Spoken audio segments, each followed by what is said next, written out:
Welcome back to my channel. We're going to read the verse of the day in the Bible app on the YouVersion Bible app. If you don't have that app, go ahead and download it now. You get a fresh verse of the day every day and a ton of Bible resources.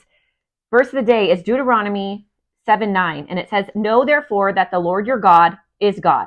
He is the faithful God, keeping his covenant of love to 1,000 generations of those who love him and keep his commandments." So this is in Deuteronomy. So this is the Old Testament. Moses spoke these words.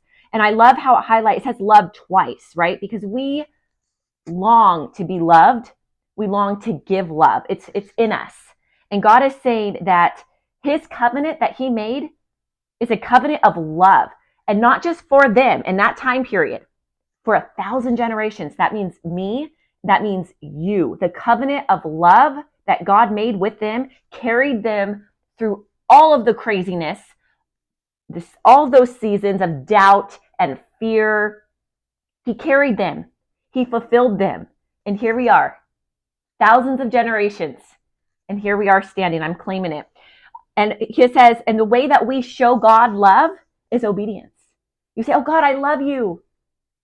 Well, if you love God, obey his commandments, obey his way, love people, serve people, and then pray for people. If you don't feel love for that person, you pray, God, help me see the way you see. In the footnote here, of course, in my Jack Hayford study Bible, it's Kingdom Dynamics, and it says the love of God, growing and knowing. God is love, not just loving, but he is love. 1 John 4:7-8. Love is not a description of God. It's the essence of God. His quality of love can be understood as like an unselfish giving of oneself for the highest good of another. It's not like this sentimental, romantic feeling of love, but it is steadfast choice to be, quote, others-centered. Divine love is multifaceted, the, quote, diamond of God's nature. The New Testament understanding of love is shaded by such Old Testament meanings as here, where God declares his love for his people. Two Hebrew words appear.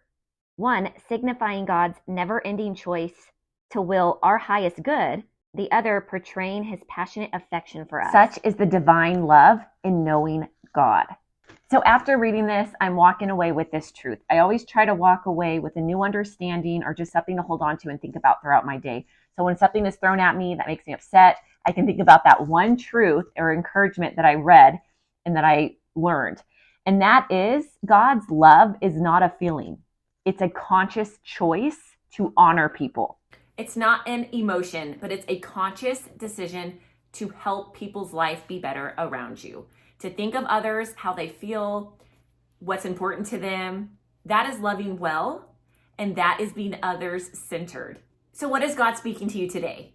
How can you help the people around you become better people? Loving well, showing Jesus, empathy, compassion, and love. Bless you guys today.